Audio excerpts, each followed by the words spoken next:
similar, and she was having a tough time. All right, so you're throwing this party for what organization now? In French or in English? No, yeah, I guess you have to say it in English so the people. San Diego French American Chamber of Commerce. Okay, and what are some other events you do? Do you do anything to raise awareness of? Oh yeah, like on July 14th for Bastille Day, we do a big party to celebrate French culture and its heritage. And then we do in November called the Beaujolais Nouveau, which is an upcoming of a new wine. It's in November. Now, why did you decide to go with an 80s theme for tonight? Because there's plenty of very famous singers in France that were really got their peak in the 80s, and they're really, really fun. Okay. Even if most of us weren't born then, it's very, very fun. And you called Jeff and Jer, and they wanted you to speak in Well, French. I didn't call them. They had me in the studio. They had me as a guest over my Dancing Stormtrooper video. It's at DancingStormtrooper.com. Oh, wow. And they asked me some questions about my background, because I was in the Mile of Men one year, and I was I remember that. I was the last man standing. So the last man standing, they bring you into the studio to pimp you out. And so it's kind of like a dating game kind of thing. Like women call in, Yeah. and let 3 women through, and you get to pick which one of the 3. But first, they ask you about yourself, you talk about yourself, give your background. I mentioned that I could speak French.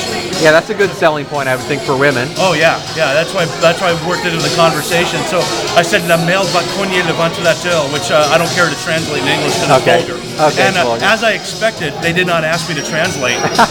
and Laura Kane was just in ecstasy. She's like, oh my God, French, it's beautiful. Did women then call up, and did you end up going out on a date, or how did that whole thing work out? Yeah, 3 women called in, and I picked one.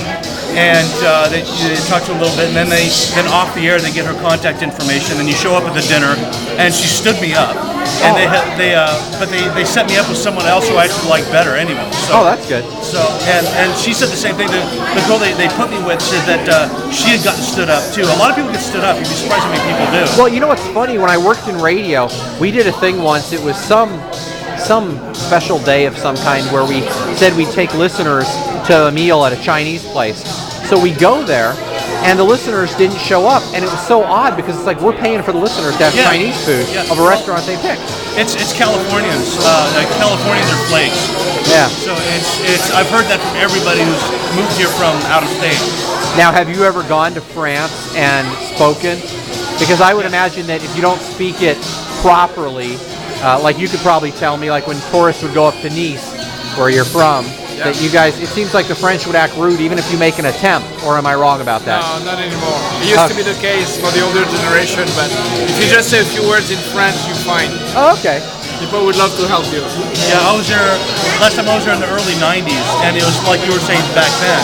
It wasn't that bad. If they see that you're at least trying, in fact, that you're making the attempt, they'll appreciate the effort. Cool. And you guys say this party is going on till 1 a.m.?